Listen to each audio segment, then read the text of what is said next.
Hi hello ನಮಸ್ತೆ friends. ಇವತ್ತು ನಾನು ಹೆಲ್ದಿ ಆಗಿರುವಂತ ಸೂಪರ್ ರೆಸಿಪಿ ಮಾಡಿ ತೋರಿಸ್ತಾ ಇದ್ದೀನಿ. ಇದು ಬೇಸಿಗೆಗಂತೂ ಸೂಪರ್ ಆಗಿರುತ್ತೆ. ಮತ್ತೆ ಇದು ಇಲ್ದೇನೆ ಊಟ ಕಂಪ್ಲೀಟೇ ಆಗೋದಿಲ್ಲ. ಒಂದು ಆರೋಗ್ಯಕರವಾದ ಒಂದು ಮಜ್ಜಿಗೆ ಸಾಂಬಾರ್ ಮಾಡಿ ತೋರಿಸ್ತಾ ಇದ್ದೀನಿ. ಇದು ಸಿಂಪಲ್ ಆಗಿ ಸೂಪರ್ ಆಗಿರುತ್ತೆ. ಹೇಗ್ ಮಾಡೋದು ಅಂತ ನೋಡ್ಕೊಂಡ್ ಬರೋಣ ಬನ್ನಿ. ನೋಡಿ, ಮೊದಲೇ ಒಂದು ಮಿಕ್ಸಿ ಜಾರ್ ತಗೊಂಡಿದ್ದೀನಿ. ಅದಕ್ಕೆ 3 ಹಸಿಮೆಣಸಿನಕಾಯಿನ ಈ ತರ ಕಟ್ ಮಾಡಿ ಹಾಕೊಂತಾ ಇದ್ದೀನಿ. ನೀವು ಖಾರ ನೋಡ್ಕೊಂಡು ಹಾಕೋಬಹುದು. ಬೇಕಿದ್ರೆ ಒಂದೇ ಕೂಡ ಮೆಣಸಿನಕಾಯಿ ಹಾಕೋಬಹುದು, 2 ಅಥವಾ ಹಾಕೋಬಹುದು. ನಂತರ ಇದಕ್ಕೆ ಸ್ವಲ್ಪ ಹಸಿ ಶುಂಠಿ ಹಾಕೊಂತಾ ಇದ್ದೀನಿ. ಅರ್ಧ ಇಂಚ್ ಅಷ್ಟಾದ್ರೆ ಸಾಕು. ನಂತರ ಇದಕ್ಕೆ ಸ್ವಲ್ಪ ಕೊತ್ತಂಬರಿ ಸೊಪ್ಪನ್ನ ಹಾಕೊಂತಾ ಇದ್ದೀನಿ. ನಂತರ ಸ್ವಲ್ಪ ಪುದೀನ ಸೊಪ್ಪನ್ನ ಹಾಕೊಂತಿದ್ದೀನಿ. ಪುದೀನ ಆಪ್ಷನಲ್, ಇದು ನಿಮ್ಗೆ ಇಷ್ಟ ಇದ್ರೆ ಹಾಕೋಬಹುದು. ಘಮ ಚೆನ್ನಾಗಿರುತ್ತೆ, ಅದಕ್ಕೆ ಹಾಕೊಂಡು ಇದನ್ನ ರುಬ್ಕೊಂಡ್ ಬರ್ತೀನಿ. ನೋಡಿ, ಇದನ್ನ ರುಬ್ಕೊಂಡ್ ಬಂದಿದ್ದೀನಿ. ಇದು ತುಂಬಾ ಸಣ್ಣ ಆಗ್ಬೇಕಂತ ಏನಿಲ್ಲ, ಸ್ವಲ್ಪ ತರಿ ತರಿ ಆಗಿದ್ರೇನೆ ಚೆನ್ನಾಗಿರುತ್ತೆ ಟೇಸ್ಟ್. ನೋಡಿ, ಕಾಣ್ತಿದ್ಯಾ? ಇಷ್ಟ ಆದ್ರೆ ಸಾಕು. ಇವಾಗ ಮಜ್ಜಿಗೆನ ನೋಡೋಣ ಬನ್ನಿ. ನೋಡಿ, ನಾ ಮಜ್ಜಿಗೆ ಕೂಡ ಈ ಮಿಕ್ಸಿ ಜಾರಲ್ಲಿ ಹಾಕೊಂಡು ರುಬ್ಕೊಂಡಿದ್ದೀನಿ. ಬೇಗನೆ ಆಗ್ಬಿಡುತ್ತೆ, ಅದಕ್ಕೆ ಮಿಕ್ಸಿ ಜಾರಲ್ಲಿ ಹಾಕೊಂಡಿದ್ದೀನಿ.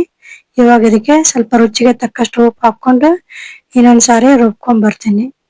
ಇದನ್ನ ರುಬ್ಕೊಂಡ್ ಬರೋಷ್ಟೊತ್ತಿಗೆ ಒಗ್ಗರಣೆನ ರೆಡಿ ಮಾಡ್ಕೊಳೋಣ. ನೋಡಿ, ಮೊದಲೇ ಒಂದು ತವ ಕಾಯೋದಕ್ಕೆ ಇಟ್ಕೊಂಡಿದ್ದೀನಿ, ಒಂದು ಬಾಂಡ್ಲಿನ. ಇವಾಗ ಇದಕ್ಕೆ ಒಗ್ಗರಣೆನ ರೆಡಿ ಮಾಡ್ಕೊಂಡು ಹಾಕೋಣ. ನೋಡಿ, ಇದಕ್ಕೆ ಒಂದ್ 2 ಸ್ಪೂನ್ ಅಷ್ಟು ಎಣ್ಣೆ ಹಾಕೊಂಡಿದ್ದೀನಿ. ಇವಾಗ ಇದಕ್ಕೆ ಅರ್ಧ ಸ್ಪೂನ್ ಅಷ್ಟು ಸಾಸಿವೆ ಹಾಕೋಬೇಕು. ನಂತರ ಅರ್ಧ ಸ್ಪೂನ್ ಅಷ್ಟು ಜೀರಿಗೆ ಹಾಕೊಂತಿದ್ದೀನಿ. ನಂತರ ಇದಕ್ಕೆ ಜಜ್ಜಿಟ್ಕೊಂಡಿರೋಂಥ ಬೆಳ್ಳುಳ್ಳಿನ ಒಂದ್ 5-6 ಬೆಳ್ಳುಳ್ಳಿ ಹೆಸಳನ್ನು ಹಾಕೋಬೇಕು. ನಂತರ ಇದಕ್ಕೆ ಒಂದು ಒಣಮೆಣಸಿನ್ಕಾಯಿನ ಈ ತರ 3 ಭಾಗ ತರ ಮಾಡಿ ಕಟ್ ಮಾಡಿ ಹಾಕೊಂಡಿದ್ದೀನಿ. ನಂತರ ಇದಕ್ಕೆ ಸ್ವಲ್ಪ ಇದು ಹಾಕೋಣ, ಕರಿಬೇವು ಸೊಪ್ಪು ಹಾಕೋಣ. ನೋಡಿ, ಕರಿಬೇವು ಸೊಪ್ಪು ನಿಮ್ಗೆ ಎಷ್ಟು ಬೇಕೋ ಅಷ್ಟು ಕರಿಬೇವು ಸೊಪ್ಪು ಘಮ ಇದ್ರೇನೆ ಚೆನ್ನಾಗಿರುತ್ತೆ. ನಂತರ ಇವಾಗ ಇದಕ್ಕೆ ಆವಾಗ್ಲೇ ರುಬ್ಬಿಟ್ಕೊಂಡಿರೋಂಥ ಪೇಸ್ಟ್ನ ಹಾಕೋಣ. ನೀವು ಖಾರ ಎಷ್ಟು ತಿಂತೀರ ನೋಡ್ಕೊಂಡು ಆ ಪೇಸ್ಟ್ ಹಾಕೊಳ್ಳಿ. ನೋಡಿ, ನಾವು ಖಾರ ಸ್ವಲ್ಪ ಮೀಡಿಯಂ ತಿನ್ನೋದ್ರೆ ಸ್ವಲ್ಪ ಜಾಸ್ತಿನೇ ತಿಂತೀವಿ, ಅದಕ್ಕೆ ಹಾಕೊಂಡಿದ್ದೀನಿ ಪೇಸ್ಟ್ನ. ಇವಾಗ ಇದನ್ನೆಲ್ಲ ಹಸಿ ವಾಸನೆ ಹೋಗೋವರೆಗೂ ಚೆನ್ನಾಗಿ ಫ್ರೈ ಮಾಡ್ಕೋಬೇಕು. ನೋಡಿ, ಈ ತರ ಇದನ್ನ ಚೆನ್ನಾಗಿ ಎಣ್ಣೆಲಿ, ಮತ್ತೆ ಮೆಣಸಿನ್ಕಾಯಿ ಕೂಡ ಹಸಿವ ಹಾಕೊಂಡಿದೀವಿ, ಅದಕ್ಕೇನೆ ಇದನ್ನ ಸ್ವಲ್ಪ ಕಲರ್ ಚೇಂಜ್ ಆಗೋವರೆಗೂ ಫ್ರೈ ಮಾಡ್ಕೊಂಡ್ರೆ ಪರಿಮಳ ಕೂಡ ಚೆನ್ನಾಗಿರುತ್ತೆ. ಮತ್ತೆ ಅದನ್ನ ಕುಡ್ದಾಗ ಟೇಸ್ಟ್ ಕೂಡ ಚೆನ್ನಾಗಿರುತ್ತೆ.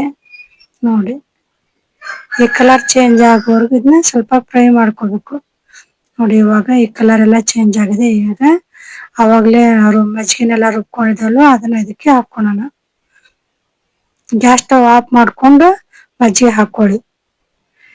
ನೋಡಿ, ಗ್ಯಾಸ್ ಸ್ಟವ್ ಆಫ್ ಮಾಡ್ಕೊಂಡ್ಬಿಡಿ ಮೊದ್ಲು, ಆಮೇಲೆ ಮಜ್ಜಿಗೆ ಹಾಕೊಂಡ್ಬಿಡಿ. ಒಂದ್ಸರಿ ಮಿಕ್ಸ್ ಮಾಡ್ಕೊಂಡು ಹಾಕಿದ ತಳದಾಗ ಗಟ್ಟಂದ ಏನೋ ಕುತ್ಕೊಂಡಿದ್ರೆ ಅದೆಲ್ಲ ಮಜ್ಜಿಗೆ ಕುಂತಿರ್ತಲ್ಲ, ಅದಕ್ಕೆ ಅದು ಬರುತ್ತೆ, ಅದಕ್ಕೆ ಹಾಕೋಬೇಕು.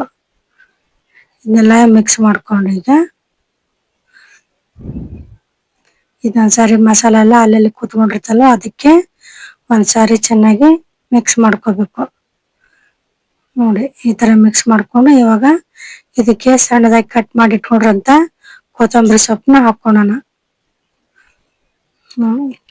ಇದು ರೈಸ್ಗೆ ಅಂತೂ ತುಂಬಾ ಚೆನ್ನಾಗಿರುತ್ತೆ. ಮತ್ತೆ ಜೋಳದ ನುಚ್ಚು ಮಾಡ್ತೀವಲ್ವಾ, ಅದ್ರಲ್ಲಿ ಕೂಡ ಚೆನ್ನಾಗಿರುತ್ತೆ. ಮತ್ತೆ ನೀವು ಹಾಗೆ ಕೂಡ ಕುಡಿಬಹುದು. ಬೇಸಿಗೆಯಲ್ಲಂತೂ ತುಂಬಾ ಸೂಕ್ತವಾಗಿದ್ದು ಎಲ್ಲ ಚೆನ್ನಾಗಿರುತ್ತೆ. ನೀವು ಕೂಡ ಟ್ರೈ ಮಾಡಿ. ದೇವ್ರು ಒಳ್ಳೇದ್ ಮಾಡಿ. ನಮಸ್ಕಾರ.